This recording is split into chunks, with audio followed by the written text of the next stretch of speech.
Great, welcome everyone. We're just going to give it a minute to allow people to sign in, and then we'll get started in about 1 minute.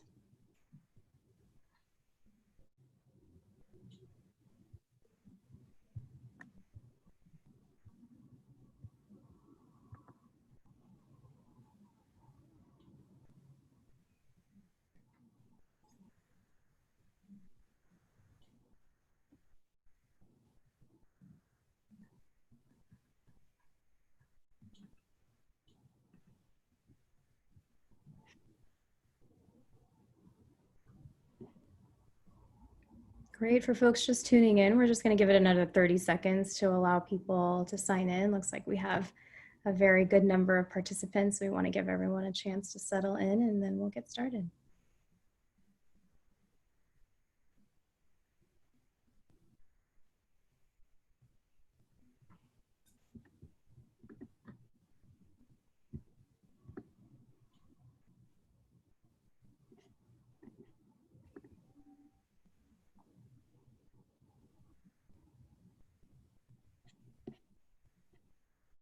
Great. Okay, why don't we go ahead and get started. So welcome everyone to today's webinar hosted by the NCAPA Civil Rights Committee, as well as some special guests that we're very lucky to have on today's webinar. And we will do introductions shortly. And our webinar is titled, Who is Translating for AAPI Communities During COVID-19? So thanks again for joining. I'm Lakshmi, one of the members of the NCAPA Civil Rights Committee, and with South Asian Americans Leading Together. And just wanted to, share a little bit about the purpose of this webinar before we get started, and really looking forward to everyone's questions during this. And sorry about that. We will have some time for a question and answer at the end, and we encourage folks, as you're hearing from the panelists, to please put in your questions, comments, and thoughts into the chat box, and we'll be monitoring that and making sure that those get addressed. And so I think we all know that language access and language justice have been longstanding challenges in this country, and specifically for our communities. And as we've seen with so many other issues during this pandemic and crisis that we're facing, this is an issue that has become more exposed, more exacerbated. And, even as we see that communities of color are actually facing higher infection rates and the impact of COVID-19 and so many other structural injustices, as we've seen in the last few weeks, we are also seeing that we have limited access to the resources that we are entitled to, and one of those being language access.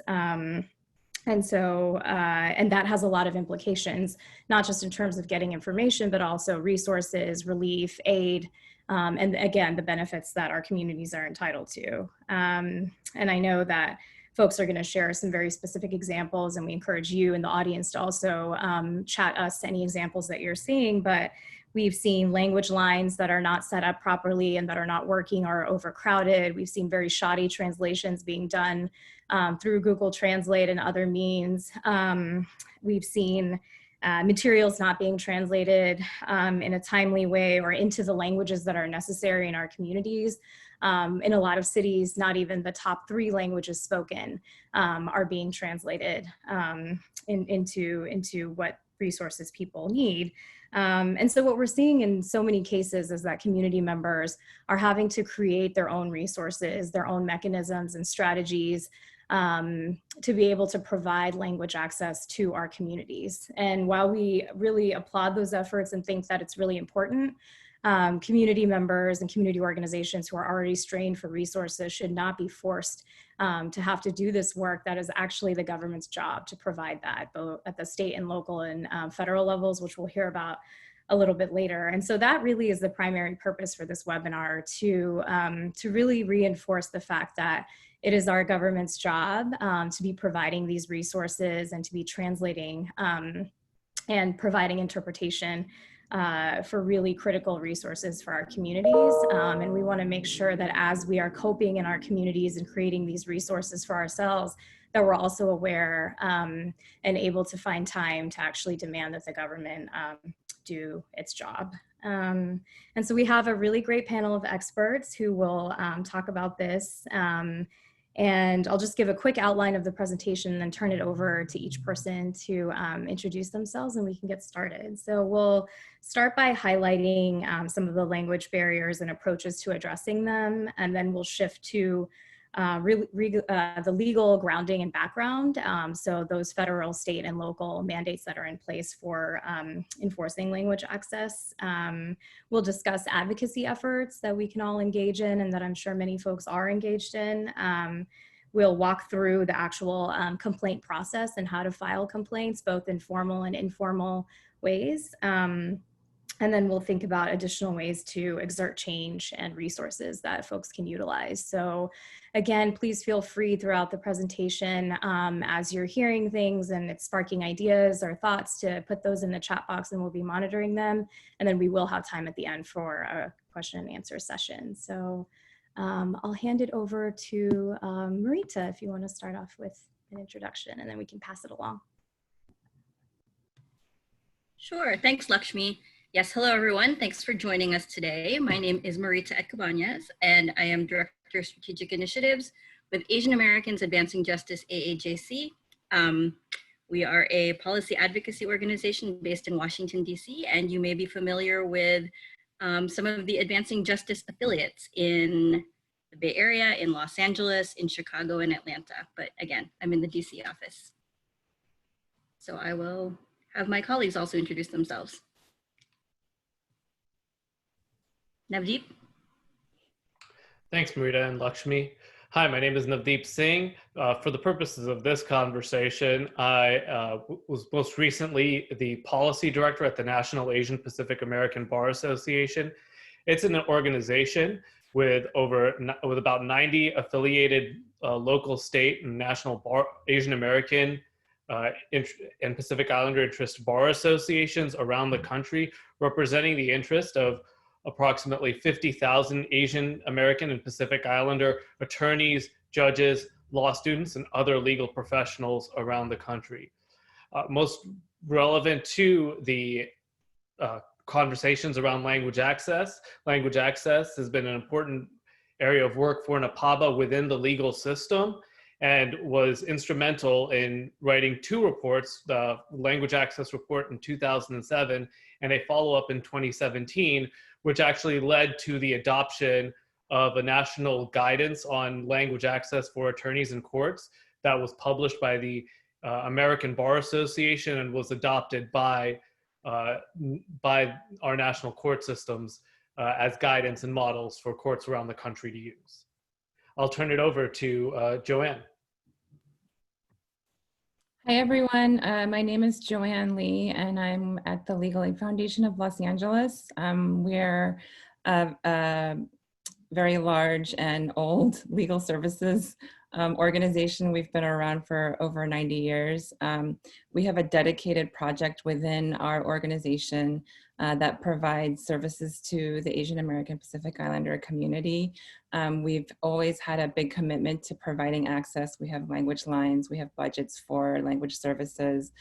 We try to recruit and hire a lot of bilingual staff, as well as have a lot of contracted interpreters on file so that we could utilize them as necessary.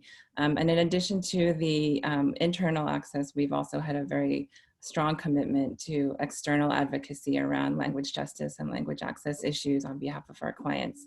I personally have a background in family law and immigration, and those are the areas where in serving clients, I realized the great need for enhanced and improved language access by government entities and other federally and local government funded entities to provide better language access. So I'm hoping to share some of those experiences with you today.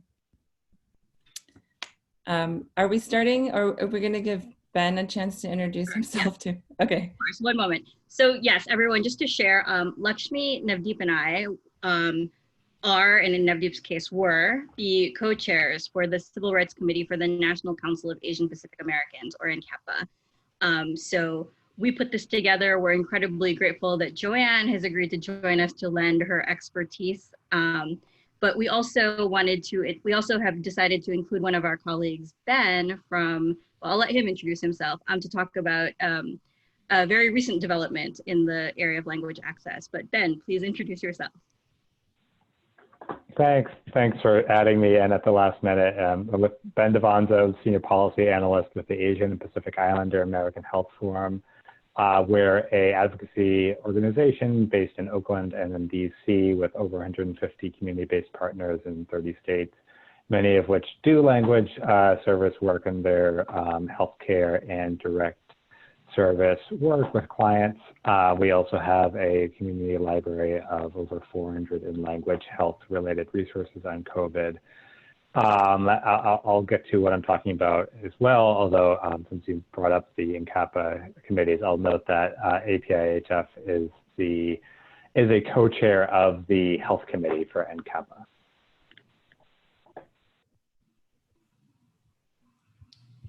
Great, thanks.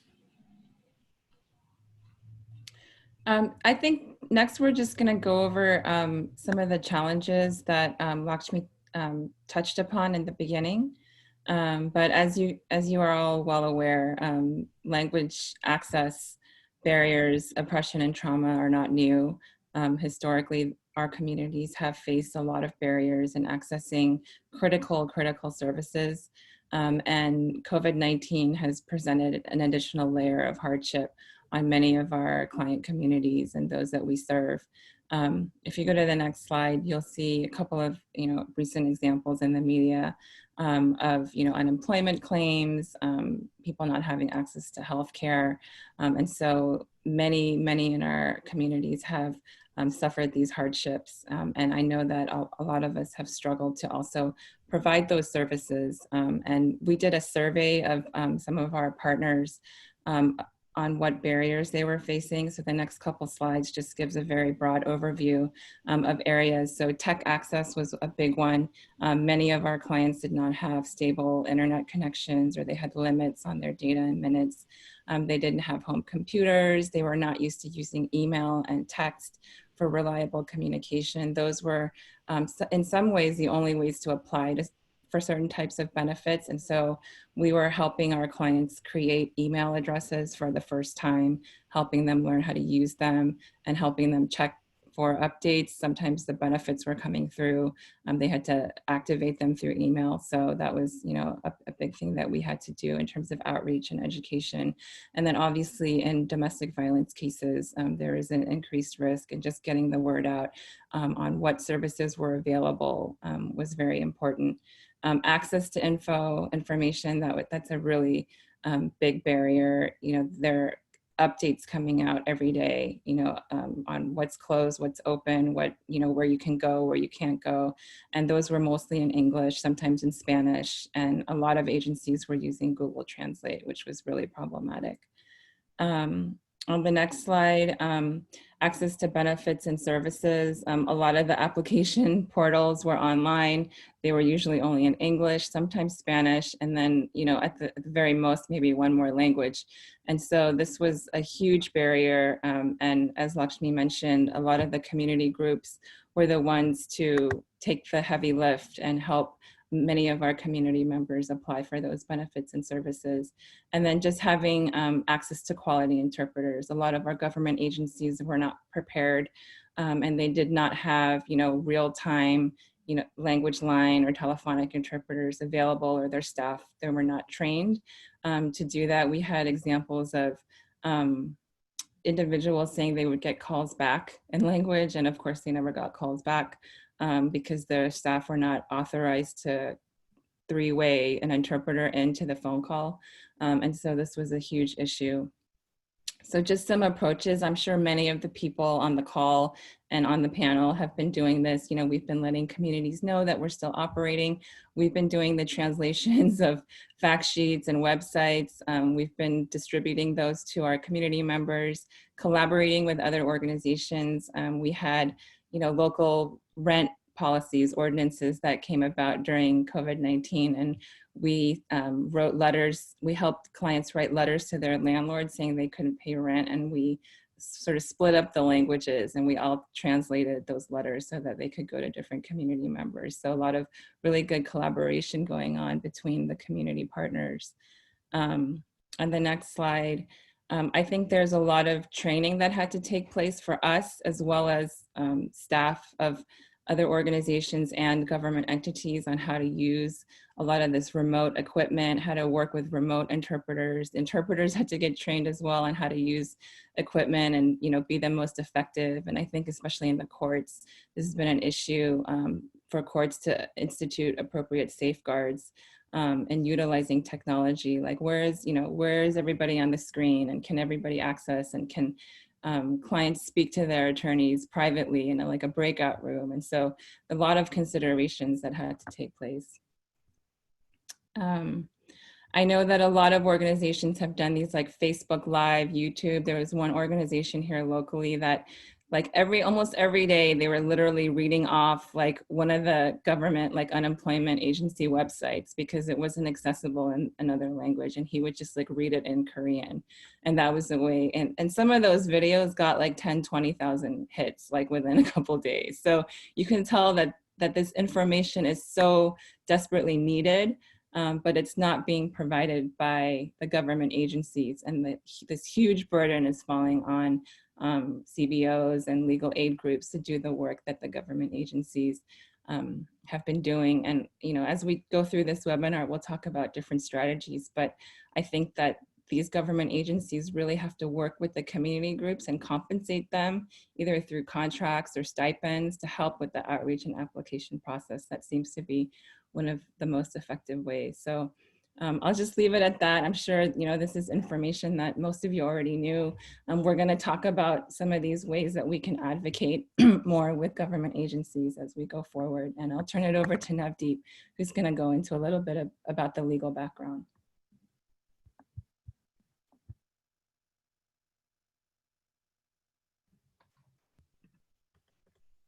Hi, everyone. Thanks for that overview, Joann, of the challenges that folks are facing. I think one of the things that we do need to remind everyone is while we are focused on getting the immediate services that our communities need right now, that they needed 3 months ago and that they still need today, we're in a position where we as community-based organizations and community leaders can ensure that, as Lakshmi said, the government does its job. It has an obligation to make sure that our communities have what is known as meaningful access, and that's access to this information. There's a couple of bases which I'll run through pretty quickly. They're also outlined, if you saw earlier, in a toolkit that's available that will be available on the NCAPA website, NCAPAonline.org, under the COVID-19 resources section. So you'll be able to look up that information there as well. The first area I'd like to raise is Title VI of the Civil Rights Act of 1964. Section 2000D prohibits the exclusion and discrimination of individuals from receiving services under federally assisted programs on the grounds of their race, color, or national origin. What does that mean? It means that if it's a federal government program under the Civil Rights Act, they have to ensure that there is language access. Now you may say, language access does not appear in this list. Well, under the case Lau v. Nichols, the Supreme Court read in the fact that language is part of national origin. So if they're not giving you services in the language that you are most comfortable in, that's discrimination on the basis of national origin. Now, there's also an executive order that was signed in 2000, Executive Order 13166, that requires that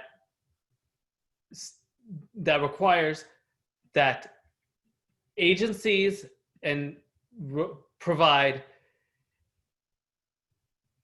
that meaningful access to language in language to all federally conducted activities. It's a little broader than programs, and that they must provide guidance on how they're going to incorporate language accessibility into their programs and policies.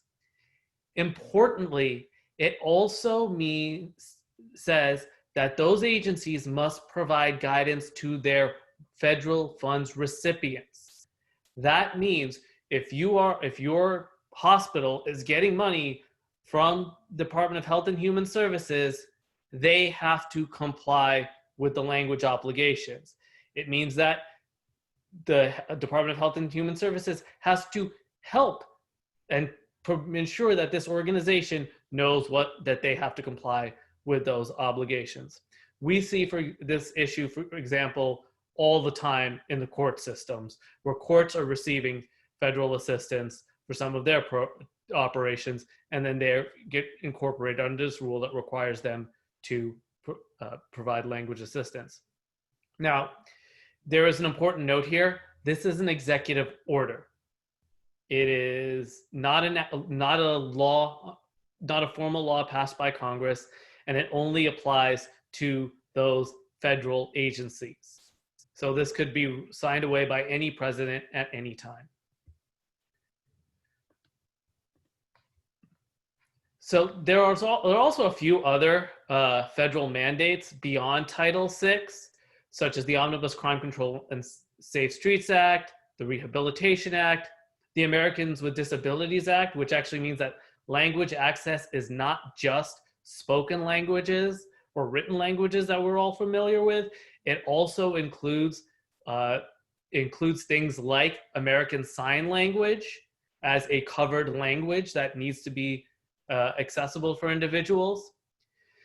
In addition, there's other federal statutes such as the Affordable Care Act, and I'll turn it over to Ben to talk about some of the updates in that arena.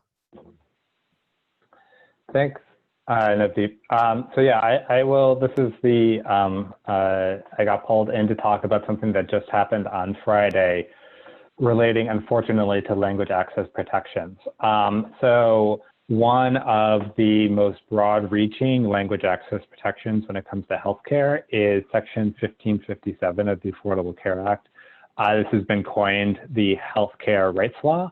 And on Friday, the administration finalized a regulation that would roll back many of the protections. You may have seen this in the news, particularly around the particularly egregious provisions it has on eliminating all protections for people based on transgender status, as well as on sexual orientation and abortion use. But it was a lot in that rule that unfortunately has not received attention on language access. And I wanted to just briefly cover what's changed. Just to be clear, 1557 itself is still law, and 1557 itself built on the Civil Rights Act and on the existing other anti-discrimination, anti-LEP discrimination laws. But what now is changing is certain provisions that HHS had required entities that were covered by this law to prove that they were providing meaningful access to people who are limited English proficient. First, I'll just say they also are restricting which entities are covered by this. So, for example, and most relevantly to right now, the Centers for Disease Control under this regulation no longer would be subject to the protections under Section 1557, nor would employer health insurance, federal employee benefits, and numerous other federal agencies and types of healthcare. Affordable Care Act marketplaces, certain Medicare parts, Medicaid chips still are. And these they do not change those provisions that they're subject to, which is, for example, saying that you can't allow children to come in and translate for a patient. That's still not allowed, as well as having standards for quality of interpreter services and translation services. Sorry, I should have said children interpret for a patient, which is sadly something I think probably everyone who has LEP friends and family may have heard about. In addition, what the regulation does is end requirements that when someone receives a notice from, let's say, your health insurance company saying that you're about to be terminated from your health insurance for non-payment, or let's say from your doctor for like, here is an opportunity for a vaccination program. Previously, those notices had to include taglines. So many of you have seen these 1 to 2 page list of one sentence in at least 15 languages. The administration is stripping that requirement. So no longer will people be informed about how to get information in their language about whatever notice they're getting. We have had a lot of experiences with our partners where people who had tried to enroll in the Affordable Care Act thought they had enrolled in health insurance, got a notice that they were required to do something else to finish their application, did not read it because it was in English, and threw it away and lost their health insurance.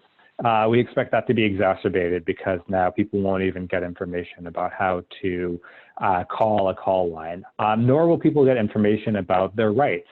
So a big piece of 1557 and all of these civil rights laws is that people have to know they have the right to interpretation and translation services. And if they don't, the laws may as well not exist if they're not being enforced and people aren't bringing complaints.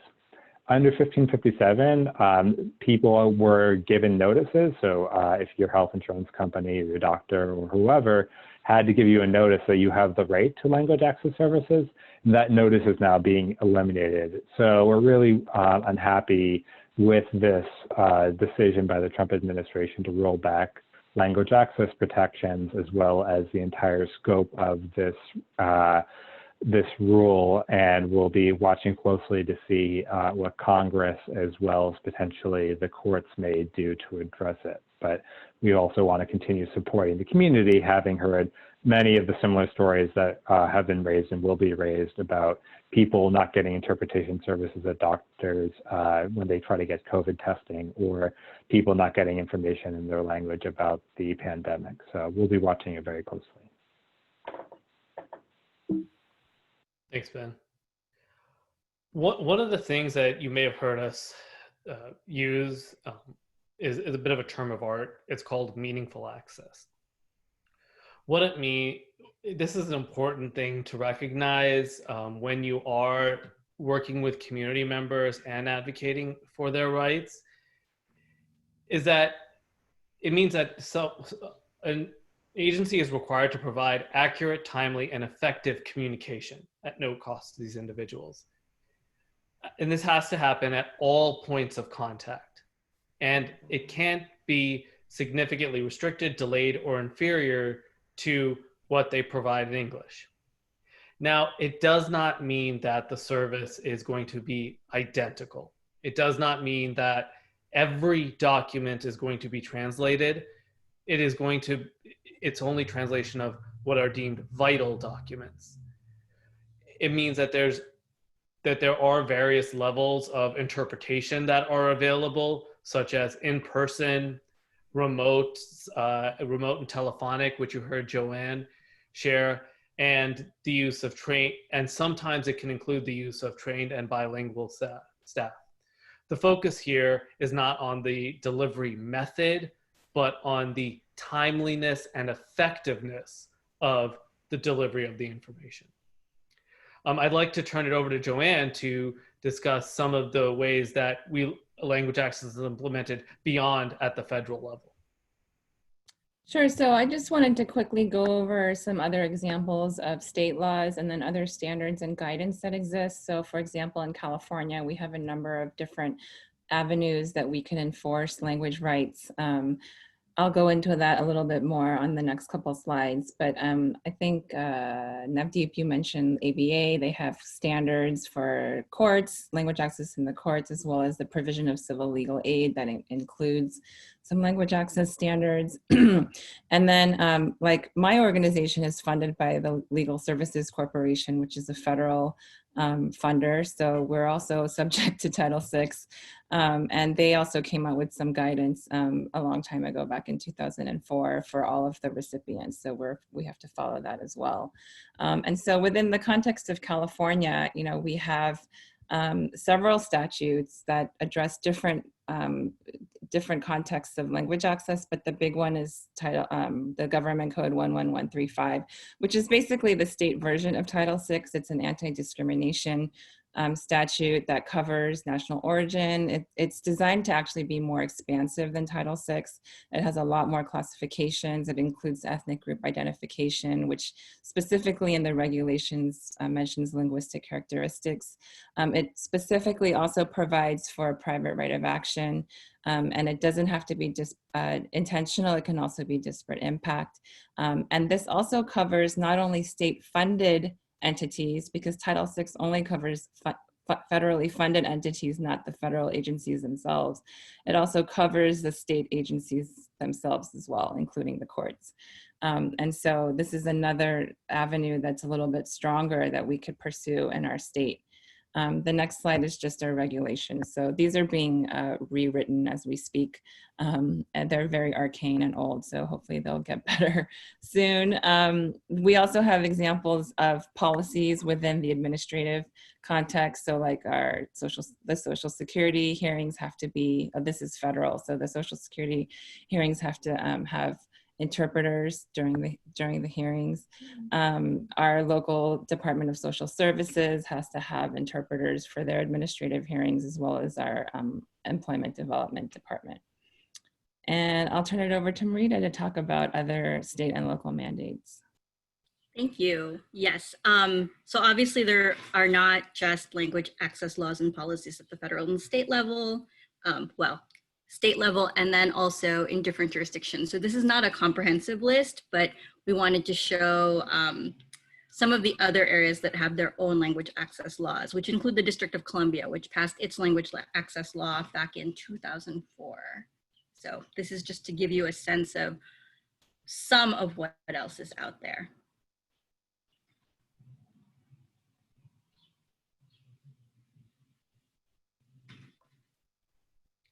Okay, go ahead. So one of the, apologies, mute. One of the things that we're all wondering now is we've got this basis of what are the laws, what is the grounding, and what are the obligations that the government's supposed to meet, and that agencies or other organizations that are, like Joann mentioned, that are funded are supposed to meet. Well, we as community-based advocates can play a big role here to ensure that these services happen. And that's primarily what we'd like to focus on for the rest of the webinar, the different ways that we as community-based organizations and community leaders can make sure that our communities get the services that they're required to. Well, in terms of advocacy efforts, one of the things we can do is before there is an issue or at the start of a crisis like COVID. And frankly, it's not too late for any one of your organizations to do this.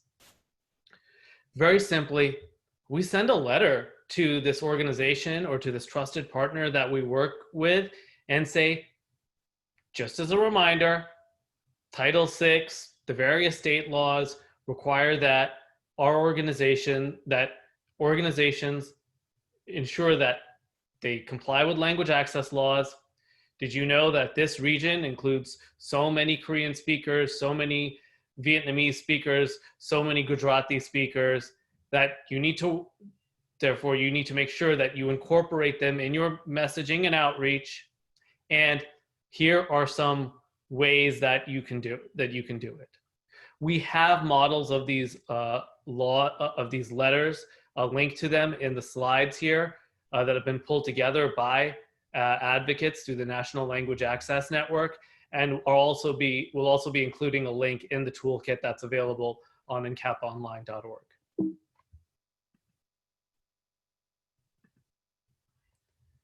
So turn it over to the team to talk about the complaints process.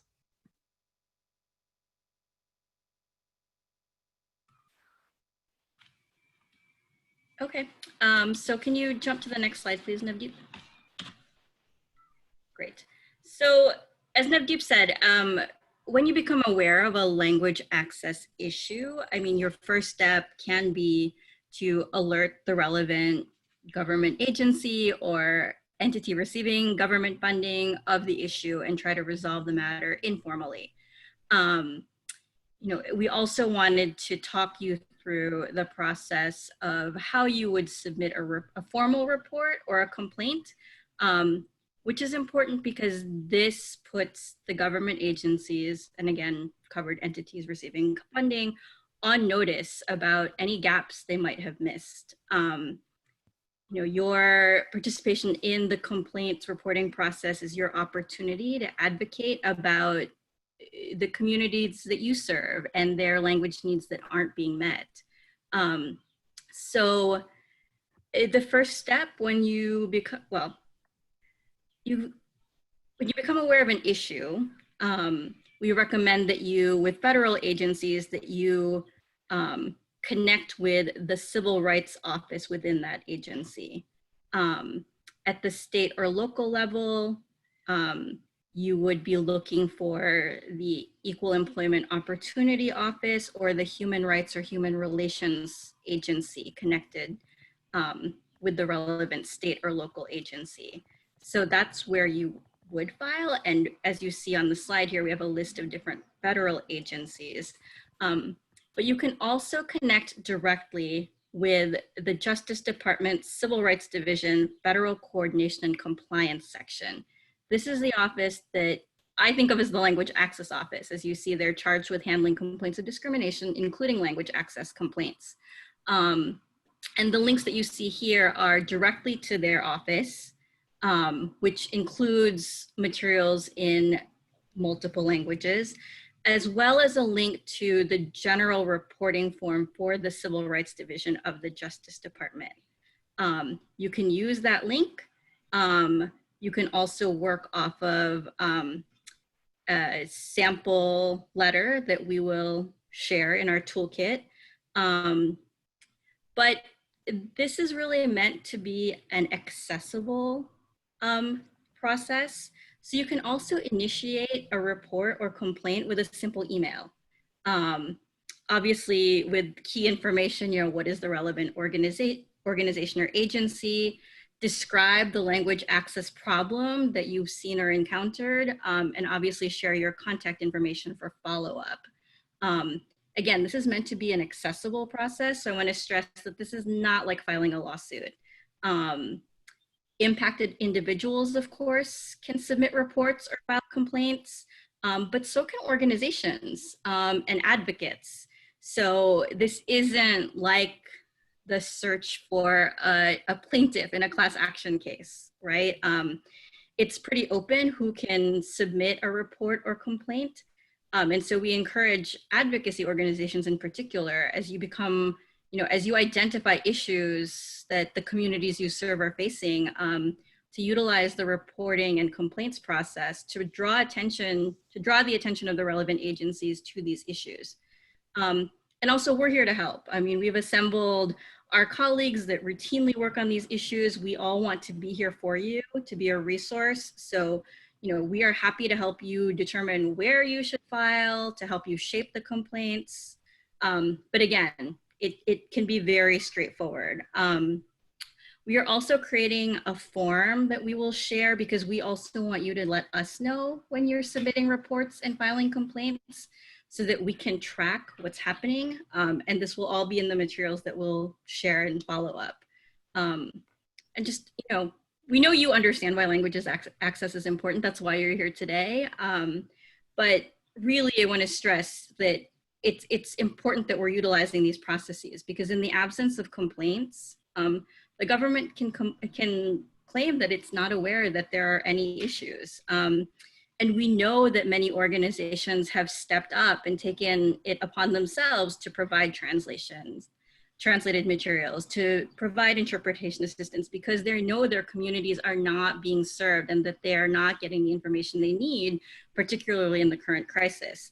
And so while that's commendable and admirable, we also want to make sure that the government is living up to its obligations to provide meaningful access to services for everyone, including people that have limited English proficiency. So I will pass this along to my colleagues to talk about specific examples. So I'm going to talk a little bit about our experience in California. I know that it seems like a lot to ingest in terms of the advocacy process and complaints. And some of the smaller community groups that I've worked with are a little bit fearful of filing a complaint, for example, against like a county agency that gives them funding for other things. And so I completely understand that. And I think, you know, there are other ways to partner. Like we have a national network of legal aid advocates, and, you know, some of those organizations might be willing to be sort of the face of the complaint if you don't want to do it yourselves or the clients are fearful. So there's a lot of factors to take into consideration, but as Marita said, you know, it's designed to be accessible. And so even, you know, like a smaller organization or an individual can do it. And I know that there's also ways to informally file complaints that could maybe get resolved more quickly. So there are a lot of different ways. And I think if you contact like any of us or, you know, some of the language access advocates in your state, that you could explore the strategies that are best for you. But in California, we had a huge issue of interpreters not being provided in non-criminal proceedings. So they were provided in criminal, but not civil or family law or anything like that. And, you know, California is huge with a very diverse population. So as of 2009, about half the states were doing that, and California was not one of them. So it was a huge issue. So we actually did a lot of planning in terms of creating some good cases that we could work off of. We asked some of our clients who were very brave in terms of deciding that they were going to help us with this. And, you know, they didn't have to do it. They could have just resolved their cases more simply in terms of us providing, like paying for the interpreters, which we used to do before the courts provided them. But an example on the next slide is a single mother who was needing child support and custody. We did provide, the courts did provide interpreters for domestic violence cases, but this was not a domestic violence case. It was just a custody proceeding. And, you know, there was no other process for her to enforce her fundamental rights to raise and provide for her child. She was Korean speaking. So we decided to go through the fee waiver process to ask for the court to waive the fees for a court appointed interpreter. And the next slide, you'll see the court's response. They said free, and then they crossed out free. They wrote Korean interpreters are not provided for this type of hearing. So she was told to bring a friend. So we set up a couple of cases like this where we documented sort of the court's response. And then we went ahead in 2010 and filed a complaint. And the next slide just gives a very brief overview, but as you can see, it took a very long time. You know, after we filed it, several months later, the federal investigation was initiated. There was a lot of back and forth communication between the DOJ and the courts. There was a local U.S. attorney's office that got involved. A lot of meetings, exchange of documents, correspondence, communication. The DOJ was great in terms of reaching out to our clients, getting feedback from the community. And the courts, there was a letter in 2013. It wasn't a finding. It just said, you know, we believe that the courts may be not in compliance and will they voluntarily comply? And then the courts agreed to do that. And so over the course of many years, there was public hearings and there was a plan adopted by all, by the state so that it covered all 58 counties. They created a task force, which I was on for 4 years. There was an official resolution in 2016 with the LA Superior Court, which was the local court that we filed against, but there's still some investigation of the statewide process. So that still remains, and we continue to coordinate statewide and also nationally. So this is just one example. As I said, it did take quite a while, but hopefully with some of these COVID related claims, they will be resolved more quickly because of the urgency. And as I said, there are also ways to try to informally resolve them. And we're also pursuing in our state some claims with our state agency because we think that that might be a little faster.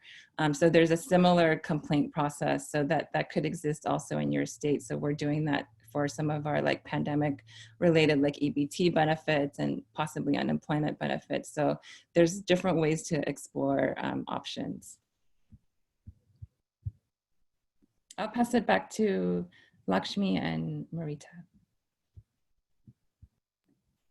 Great. So I think we also wanted to think about additional ways to exert leverage and affect change. And on the next slide, we have a couple of different ways to do that. And I know we've talked about advocacy and community organizing efforts a little bit. But I think, we talked about the real importance of community-based organizations within our populations and doing this work. And one of the recommendations that we've heard from our partners is, advocating for state and local entities and even federal entities to actually use like evidence-based research against, a lot of times the claim is, oh, well, we can't translate in every single language.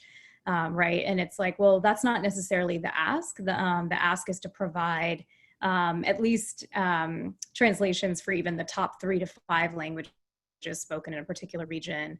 And to even use the census as an example of determining priority languages to be translated and for interpretation. So I think sometimes there's, always the claim that there's not, oh, we don't have the capacity or the resources to do everything. And so therefore your community should not be asking for anything. And so I think, being able to push back on that is important. I think, we've also talked about, or we've thought different ways around like how to leverage media coverage as well. Media coverage can be really, I think, really effective in even shaming agencies, organizations, and those with power to do something. We have a partner organization in the Central Valley in California who was able to leverage media to expose infection rates within a meat processing plant because the plant was continuously lying that they had that they had nobody infected with COVID. And so that's just an example of how, media can be leveraged. We also have community partners who are working with ethnic media outlets to actually get things translated and interpreted in different languages and to provide a forum for people to be able to access whatever is available. So I think that's another way to leverage media within our own communities as well. So, and I'll turn it over to Marita to talk a little bit about other ways. Thank you. Yes, and at the beginning of this program, we talked about the federal basis for language access, right? But we also recognize that some of the current laws don't go far enough. So Representative Grace Meng has introduced a bill, the COVID-19 Language Access Act, that would actually, and again, it's only a proposal, but it would require that federal agencies translate all written materials about COVID-19 in 19 languages within 7 days of the publication of the information in English. These 19 languages include 10 Asian languages. So obviously we think this would be a tremendous step forward, but right now it is a bill that has only been introduced. So it will be on us to actually see that it gets passed and is made reality and a requirement. But that is one model that we would like to put in front of everyone. And then, Joann, if you would like to take the next 2 slides, we also wanted to share some other examples. Sure, these are just examples of different approaches. I can't speak for the implementation and effectiveness, as I'm sure there are lots of bumps in the road, but the state of Washington, there was a lot of advocacy there, and so their governor issued a COVID-19 response language access plan where they required the government agency, the state agencies to translate their vital materials into the top 37 languages spoken in their state. And they also required there to be real-time telephonic interpretation and access of all of their services. So that was a response from the state of Washington. And the next slide is an example of, it was a California specific disaster relief program, mostly for individuals who are not eligible for anything else, many who are undocumented. But their approach, so CDSS is a state agency, they contracted with 12 nonprofit organizations to administer the program. There have been lots of problems, technical problems, but that was sort of the model where they did this outreach through the community. And so you could see the difference in how this program rolled out as opposed to others in that the day before the rollout, they already had FAQs provided in 17 languages on their website. So it wasn't perfect, but it was a model that sort of incorporated some of the language needs.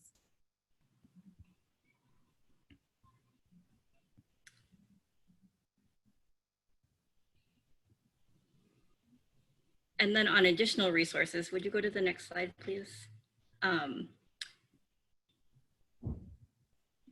Yes, so Joy, I'll just keep going. We also wanted to share some other resources that have been brought to our attention specific to COVID-19. So the Resource Hub initiated by UCLA Asian American Studies Center and the Fielding School of Public Health, Harvard Medical School's COVID-19 Literacy Project, and then the community library started and maintained by Ben's organization, the Asian and Pacific Islander American Health Forum. These are all places for additional resources about COVID-19.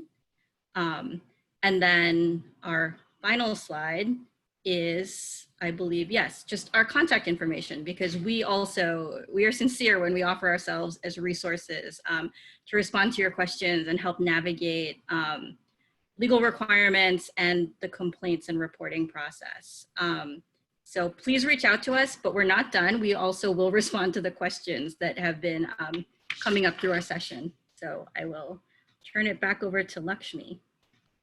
Great. Thank you to all the panelists for a great presentation. And I know we have a couple questions in the chat box, and as we get to those, if folks have any more, please do type them in. We have about 10 minutes left for this part of the conversation. I know there was a question earlier, one of our first questions around like a model contract or MOU language that could be used for interpretation or translation, and it looks like Joann has answered that here. So unless Joann, you wanted to add anything else, we could go on to the next question. No, that's okay, thanks. Awesome, okay. So hopefully folks can see that and pull from there. We had a second question about, you know, millions having lost their jobs due to COVID, and how would the complaint system actually apply to unemployment benefits and other benefits that people are entitled to around COVID relief and recovery? I don't know if any of the panelists could talk about that. Yeah, I could talk a little bit about that. Specifically for unemployment insurance, most states' unemployment insurance systems are funded by the Department of Labor, and they have actual regulations around language access, and they actually put out a memo recently also reminding their grantees that they still have to follow all of the civil rights protections, including language access. And so that's an avenue. The Department of Labor has a complaint process, and you can go through their Civil Rights Center to do that. And we're actually having a big problem in California, so we're exploring that as well. But you know, if you have a state, like we could also file a complaint with our state civil rights, you know, the agency that enforces our state civil rights laws. So, you know, you could sort of navigate to see what would be the best. And also, I think some advocates are contemplating litigation as well.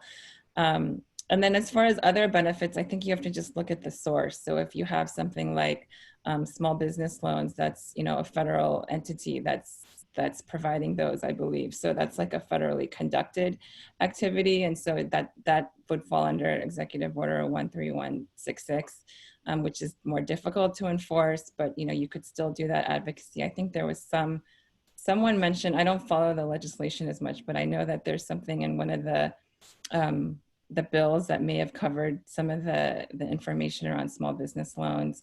But you might also be looking at FEMA or the IRS for the stimulus check. So it just depends on whether it's federally funded or it's the federal agency conducting the activity. I will jump in there to say that I believe that the CARES Act, the COVID-19 stimulus package, actually did include some language access provisions that were specifically for the Small Business Administration. So I believe they're supposed to provide information in 10 languages. And I will just say that I am not certain that that is happening in the way that it should. So if any of you on the call have questions or concerns about that, please connect with us. And I do want to stress what Joann, well, an important part of what Joann was said there, which goes back to what Marita said earlier, is that we do have to file the complaint. And the simple truth is, it's not incumbent on you to understand the law or the legal basis for the complaint. Just make the complaint. Because as Marita said, if a government is not hearing about these problems, they have plausible deniability and can say that there is no problem.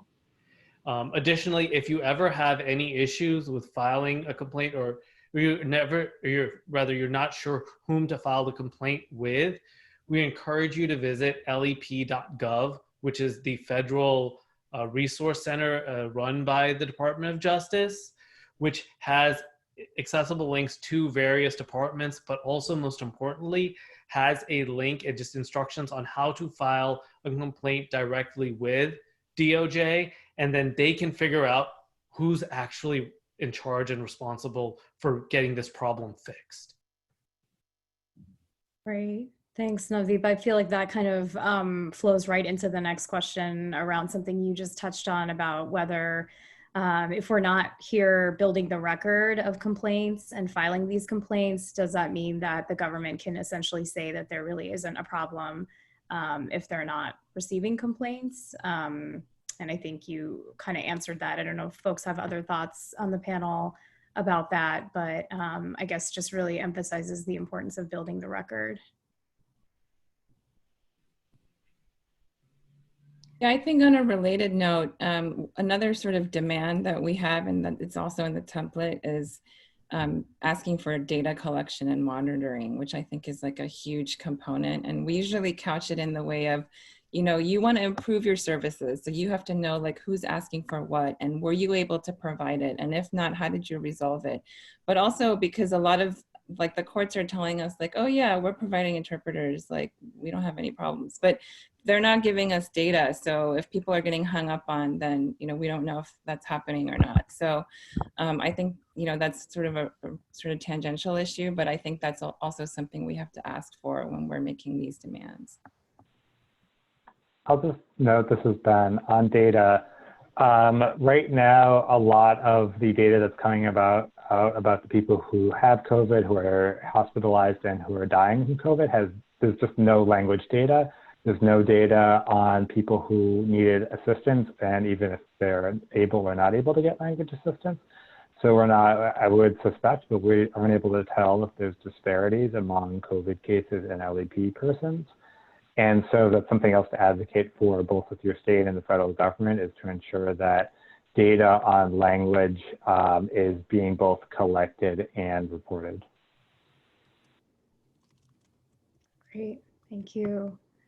And it looks like we have a final comment here around just a really, I think, great example of what we're talking about with the fight for language justice centered around Punjabi in particular in California, and that being the third most spoken language in the Central Valley of California in particular, and how there have been wins at the state level around specific elections and initiatives, but actually getting something passed through the legislative route has been really challenging. And again, that sort of same excuse of, you know, we don't have the resources or the money or capacity to be able to do that. And then I think here, just really emphasizing that with Punjabi, folks are often said to make do with Hindi or Urdu or a different language, rather than getting specifically what it is they need. And wondering if any of the panelists want to respond to that, or are familiar with that issue, perhaps even with another language, and any suggestions for folks who are doing this in California. I don't have anything to add. I mean, I think it's a really important point, and it goes to the issue of all APIs sort of being clumped together as a group.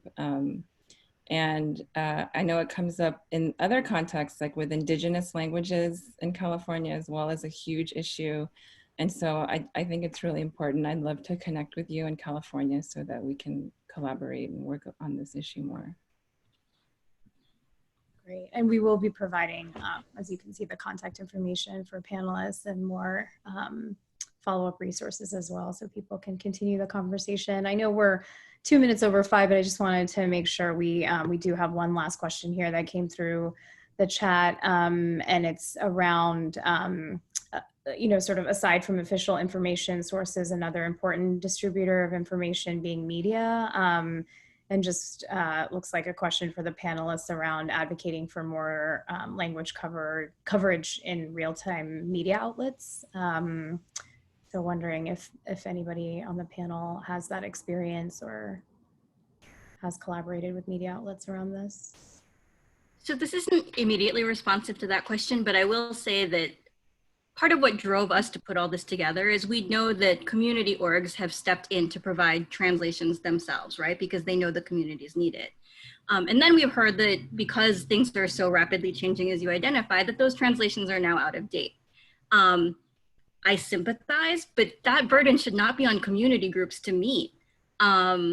So, you know, part of the reason we wanted to put this together was to help people understand what the government's obligations are and to understand the different levers through which you can try to bring the government's attention to the issues and push them to resolve the problem. So the information they're providing should be provided in real time in different languages to people who need it.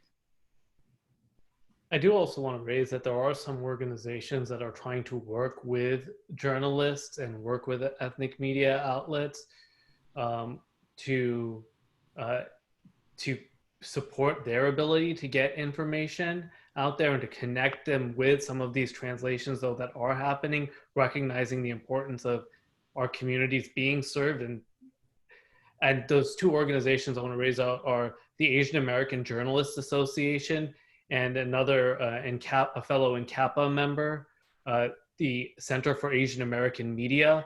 They're working to try to figure out how to take a lot of the information that the CBOs are producing, so that way, while we continue to focus on one prong of filing complaints to ensure that the government can be held to account, our communities aren't left behind.